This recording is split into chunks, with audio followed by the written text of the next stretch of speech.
کہ یہ شادی زبردستی کروائی گئی ہے۔ میرا دل اب خون کے آنسو رو رہا تھا۔ 3-4 دن گزر گئے تھے، عمیر کی چھٹی ختم ہو گئی تھی۔ چھٹی ختم ہوئی تو عمیر مجھ سے کہنے لگے، اب مجھے واپس اپنے کلینک جانا ہوگا۔ اب کی بار میں زیادہ دن جاؤں گا، پر تم فکر نہیں کرو، میں تمہیں واپسی پر گھمانے پھرانے ایبٹ آباد لے کر جاؤں گا، بلکہ میں اپنے سیٹ سے بات کرتا ہوں، مجھے لگتا ہے کہ مجھے ایبٹ آباد بھی ٹرپ کے ساتھ جانا پڑے گا۔ ایسا کرو کہ تم بھی تیار ہو جاؤ، میں تمہیں بھی اپنے ساتھ گھما لوں گا۔ میں تو یہ بات سن کر پھولے نہ سمائی۔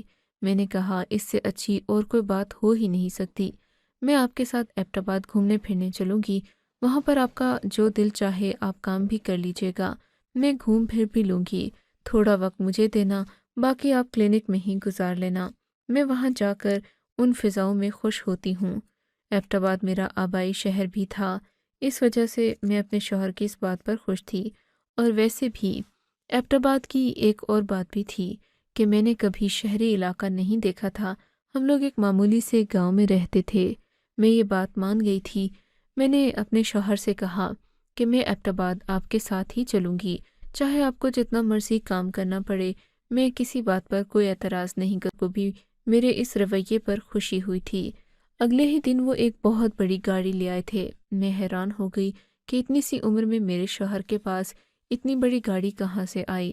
بہرحال قصہ مختصر یہ کہ میں بھی اس گاڑی میں بیٹھ گئی تھی۔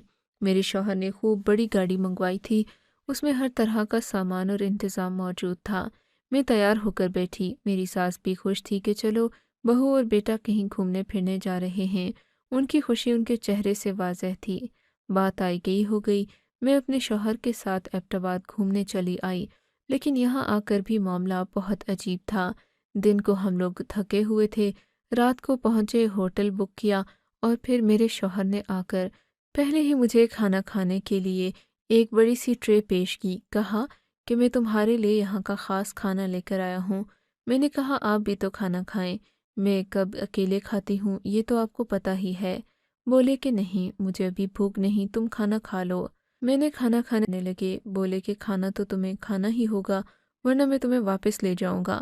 ان کی بات مجھے بڑی عجیب لگی کہ آخر میرا شوہر مجھے کھانا کھلانے پر اتنا بضد کیوں ہے، لیکن اب بات ان کی ضد پر آ گئی تھی تو میں نے کہا کہ چلو میں کھا لیتی ہوں۔ کھانا کھاتے ہوئے مجھے لگا جیسے کھانے کا ذائقہ کچھ عجیب سا ہے یا پھر اس میں کچھ ملایا گیا ہو۔ پھر بھی میں نے اس بات کو نظر انداز کیا کہ ہو سکتا ہے سفر کی تھکاوٹ کی وجہ سے ایسا ہو رہا ہو۔ میں نے اپنا کھانا ختم کیا تو کھانا کھاتے ہی مجھے نیند آ گئی۔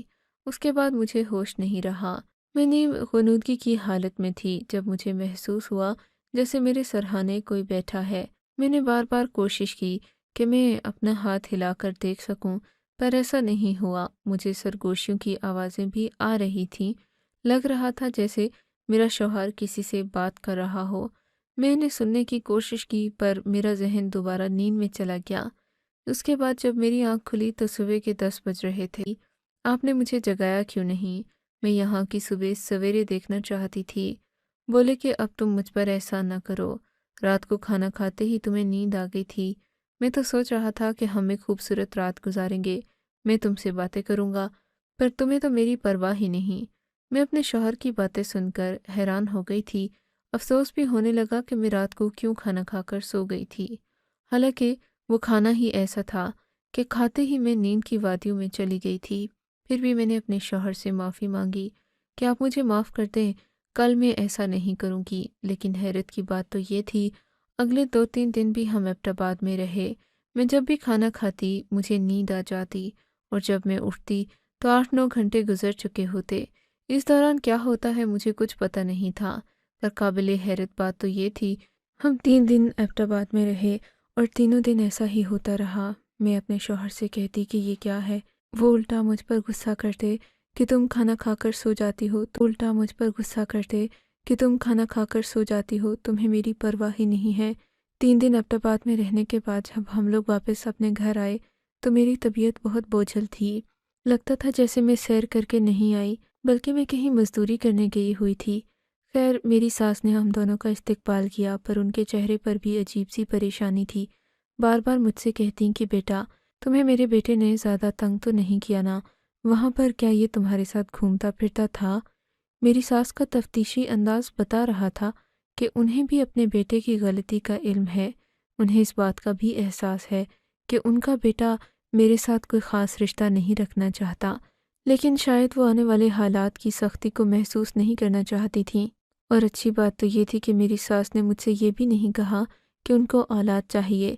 ان کو شاید اس بات کا اندازہ تھا کہ میرا اور ان کے بیٹے کا ایسا کوئی معاملہ نہیں کہ اولاد پیدا ہو جائے۔ البتہ میرے شوہر کو دیکھتے ہی ساس کی تیوری چڑھ گئی۔ انہوں نے اپنے بیٹے کو کمرے میں بلا لیا، دروازے کو بند کر دیا۔ مجھے بڑی حیرت ہوئی تھی کہ میری ساس تو کبھی اپنے بیٹے کے ساتھ ایسے سختی سے پیش نہیں آتی تھیں۔ میں نے دیکھا وہ ان کو اندر لے کر چلی گئیں۔ میں باہر دروازے کے قریب کھڑی ہو کر ان کی باتیں سننے لگی، کیونکہ ایک ماں اپنے بیٹے کو کمرے میں بند کر کے کوئی بات کہے تو اس کی بیوی کو تو تجسس ہوگا ہی۔ میں نے دیکھا اماں جی، یعنی میری ساس اپنے بیٹے کو بے تحاشا ڈانٹ رہی تھیں۔ بیٹا، میں نے تمہیں پہلے بھی منع کیا تھا کہ تم باز آ جاؤ، پر لگتا ہے کہ تم اپنی بیوی کے بارے میں بالکل بھی سنجیدہ نہیں ہو۔ میں نے تمہاری شادی اسی لیے کی تھی کہ شاید تم شادی کر کے سدھر جاؤ، لیکن مجھے تو لگتا ہے کہ میں نے تمہاری شادی کر کے غلطی کر دی ہے۔ اس لڑکی کے آنے کی وجہ سے اب ہم اور بدنام ہوں گے۔ نہیں اماں، ہم کیسے بدنام ہوں گے؟ میں اپنی بیوی کے سامنے یہ سب نہیں کرتا، نہ ہی اسے بتاتا ہوں کہ میری حقیقت کیا ہے۔ بیٹا، پھر بھی مجھے بہت زیادہ باپ نے آج تک کوئی گناہ نہیں کیا، کس بات کی سزا مل رہی ہے ہمیں یہ بتا دو۔ میں نے دیکھا میری ساس واقعی میں رو رہی تھیں، ان کے چہرے پر آنسو بھی تھے۔ کھڑکی سے صاف نظر آ رہا تھا کہ وہ اپنے بیٹے کے پاؤں نہیں پڑی اور کوئی اس نے کسر بھی نہیں چھوڑی تھی۔ میرا بیٹا، میرا شہزادہ، تجھے کس چیز کی کمی ہے؟ تو جو کہے گا میں لا کر دوں گی، لیکن خدا کے لیے مجھ پر اتنا بڑا ظلم نہ کرو کہ تمہارے باپ کی روح تڑپ اٹھے۔ اماں، مجھے آپ کی یہ باتیں نہیں سننی، اور رہی بات اس لڑکی کی جسے آپ نے میری بیوی بنا کر گھر لایا ہے، تو میں نہیں جانتا کہ میں اس سے کیا جواب دوں۔ آپ کا جو دل چاہتا ہے کریں، وہ آپ کی بہو ہے، آپ اس سے گھر کے کام کروائیں، آپ کے لیے یہی کافی ہونا چاہیے۔ میں یہ باتیں سن کر پریشان ہو گئی تھی، سمجھ میں نہیں آتا تھا کہ میں کیا کروں اور کیا نہ کروں۔ میرے شوہر نے اتنی گھٹیا بات کر دی تھی کہ وہ مجھے اپنی بیوی بھی نہیں کہہ رہا تھا، مجھے ایک عام لڑکی کی طرح تصور کر رہا تھا۔ میں خاموش ہو گئی تھی۔ میرا دل چاہا کہ میں اپنی پوری زندگی بات نہ کروں، پر جب میرا شوہر باہر آیا، میری ساس بھی بہت خوش لگ رہی تھیں۔ میں تھوڑی دیر کے بعد واپس آئی تو دیکھا ان دونوں کے چہرے خوشی سے کھلے ہوئے تھے۔ میری ساس مجھے کہنے لگیں کہ بیٹا تمہیں دبئی گھمانے لے کر جائے گا، اور تم دیکھ لینا وہاں پر جا کر تم دونوں کی زندگی بدل جائے گی۔ میں نے کہا ماں جی، ہم ایبٹآباد گھوم کر آئے ہیں، دبئی گھوم کر کیا کریں گے؟ میرے ذہن میں وہی والے سارے منظر آنے لگے جب میرا شوہر مجھے کمرے میں پھینک کر چلا جاتا اور صبح آتا، مجھے پتہ ہی نہ چلتا کہ رات کیسی گزری اور کہاں گئی۔ میں بہت تھکا تھکا محسوس کرتی تھی۔ اب میں دبئی نہیں جانا چاہتی تھی، پر میری ساس نے مجھے اتنے خواب دکھائے، بہت ساری باتیں بتائیں، کہنے لگیں دبئی جا کر تم اتنی خوش ہوگی کہ تم سوچ بھی نہیں سکتی، اور میرے بیٹے کا کلینک بھی وہیں پر ہے، اب وہ وہاں بھی کام کرنے جائے گا، اس وجہ سے دبئی لے کر جائے گا تمہیں۔ میں بھی خوش ہو گئی۔ میرے شوہر نے مجھے بتایا کہ ان کا کلینک اب دبئی میں ہے، ان کے کام کی بہت ساری شہرت دبئی میں بھی پھیل چکی ہے، اس لیے وہ لوگوں کا علاج کرنے دبئی جائیں گے۔ میں بھی خوش تھی کہ چلو یہ تو بہت اچھا ہو گیا، میرا شوہر اتنا مشہور ہے، لوگ اس کی اتنی عزت کرتے ہیں، اس سے علاج کروانا چاہتے ہیں۔ بات تو آئی گئی ہو گئی تھی، لیکن میرا دل نہیں مان رہا تھا کہ میں دبئی جاؤں۔ 1 مہینے میں ہمارے کاغذات بن گئے تھے۔ میرے شوہر نے مجھ سے کہا کہ اب ہم دبئی جائیں گے اور وہاں جا کر خوب سیر سپاٹے کریں گے، تم دیکھ لینا، تم نے زندگی میں اتنی خوشیاں کبھی نہیں دیکھی ہوں گی۔ اور پھر ایسا ہی ہوا۔ دبئی میں لینڈ کرنے کے بعد میرے شوہر نے مجھے خوب گھمایا پھرایا۔ تقریباً 1 ہفتہ ہم گھومتے پھرتے رہے۔ یہ شام کا وقت تھا جب میرے شوہر کے نمبر پر ایک کال آئی۔ میرے شوہر نے اس کا فون اٹھایا اور باہر چلا گیا۔ واپس آیا تو اس کا رنگ پیلا پڑ چکا تھا۔ مجھے کلینک جانا ہوگا، میں نے کافی عرصے سے کلینک میں کام نہیں کیا۔ ہاں ضرور آپ جائیں صحیح، لیکن واپس کب آئیں گے یہ بھی بتا دیں۔ 1 ہفتے کے بعد آ جاؤں گا۔ میں اپنے شوہر کی 1 ہفتے کے بعد؟ یہ کون سا کلینک ہے جہاں پر دن رات رہیں گے آپ اور پورا ہفتہ گھر نہیں آ سکیں گے؟ میں اس اجنبی ملک میں کیا کروں گی، کہاں جاؤں گی، کس سے بات کروں گی؟ اوہو، تم نے تو اتنے سارے سوال جواب ایک ساتھ ہی کر دیے بیگم۔ میں کون سا کوئی مہینے کے لیے یا سال کے لیے جا رہا ہوں؟ 1 ہفتے کی تو بات ہے، واپس آ جاؤں گا۔ میں نے کہا کہ بات ہفتے کی نہیں، بات آپ کے طریقہ کار کی ہے۔ آج تک میں نے آپ کا کلینک نہیں دیکھا۔ آپ آخر مجھے یہ تو بتا ہی سکتے ہیں کہ آپ کا کلینک ہے کہاں؟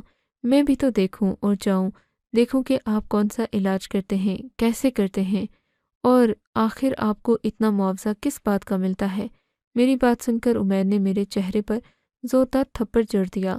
پہلے 10 سیکنڈ تو مجھے یقین ہی نہیں آیا کہ میرے شوہر نے مجھے تھپڑ مارا ہے۔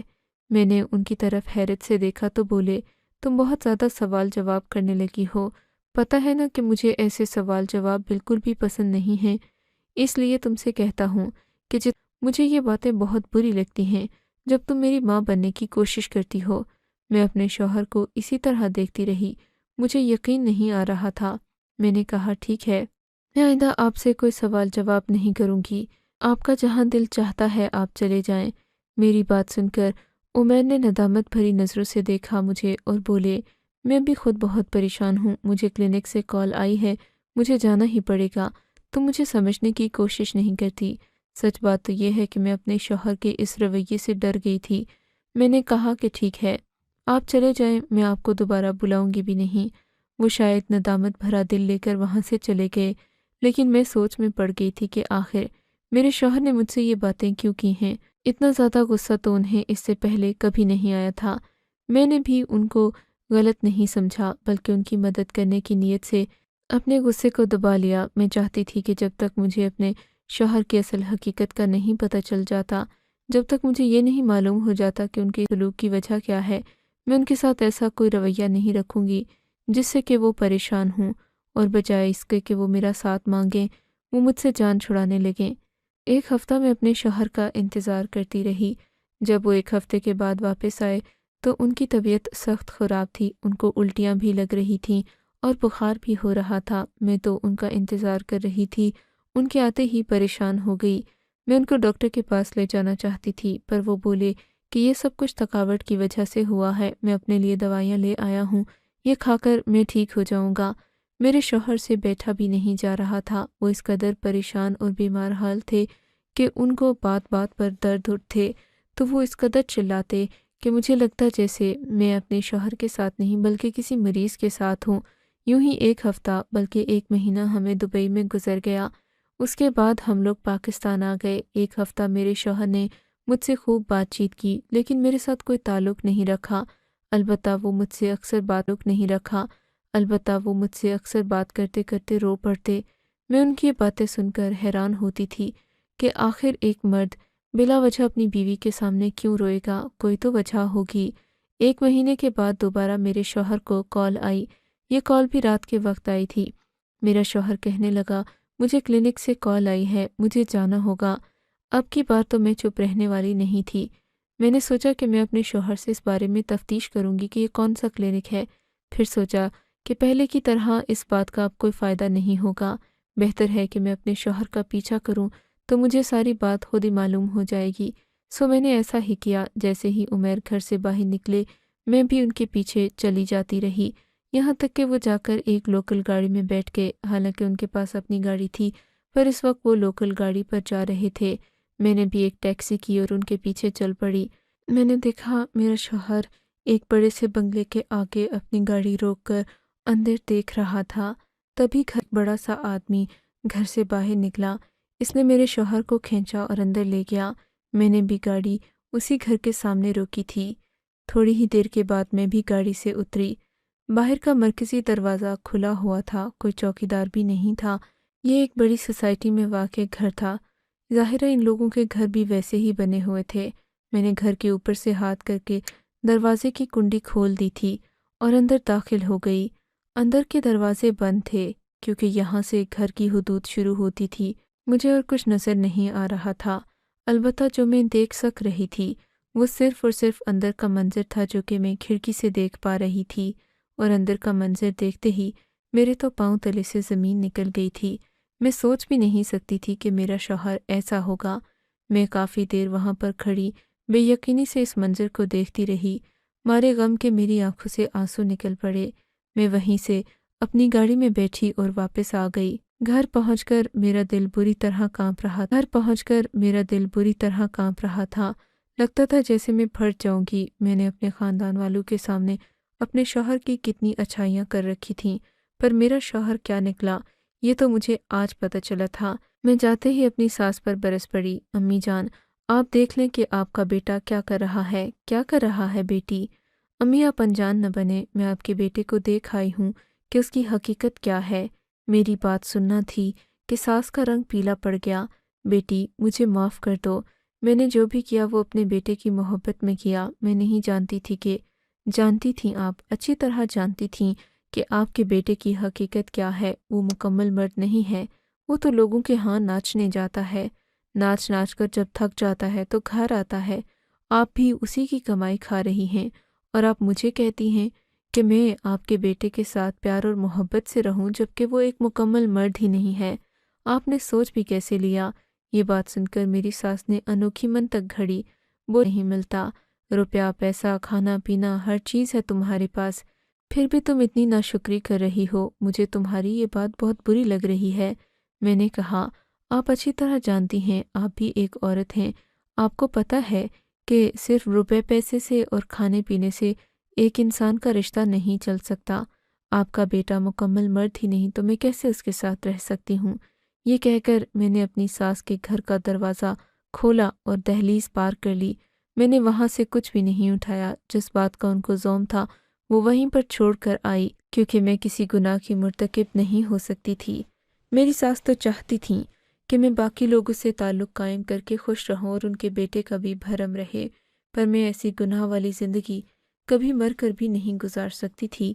سو میں نے اس شان و شوکت والے محل کو چھوڑ دیا اور لات مار کر واپس اپنے غریب خانے پر آ گئی۔ اب بھلے مجھے کوئی غریب آدمی ہی ملے، لیکن میرا اس کے ساتھ رشتہ مکمل ہو تو میں خوش ہوں گی۔ سے نہیں بلکہ انسان کے مکمل ہونے سے چلتے ہیں۔ آپ کو اگر یہ کہانی اچھی لگی ہے تو اس ویڈیو کو لائک کیجیے اور اس طرح کی مزید کہانیاں سننے کے لیے ہمارے چینل کو ضرور سبسکرائب کیجیے۔ کہانی سننے کا شکریہ۔ آپ سے ملاقات ہوگی اگلی ویڈیو میں، تب تک کے لیے اللہ حافظ۔